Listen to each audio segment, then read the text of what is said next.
আসসালামু আলাইকুম। এই যে ঘরে সেলাই করলে যা হয় আর কি, সব কিছু থেকে টুকরা টুকরা থাকে। তারপরে আমার 3-4টা টুকরা কাপড়ের ব্যাগ, আর প্রতিদিন আমার জামাই প্যান প্যান প্যান প্যান আমার এই খাদ্যতের গাঁঠি এগুলোর জন্য বলে ঘর একদম ক্লিয়ার থাকে না, খাটের নিচ ভরে থাকে।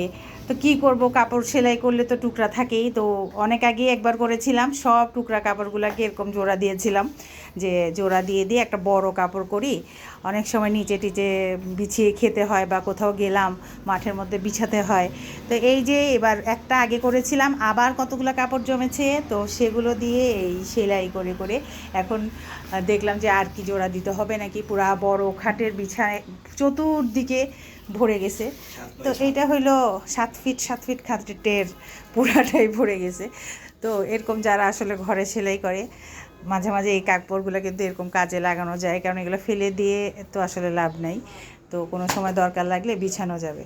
কেমন হলো আমার আইডিয়াটা, সবাই একটু জানাবেন কিন্তু। আল্লাহ হাফেজ।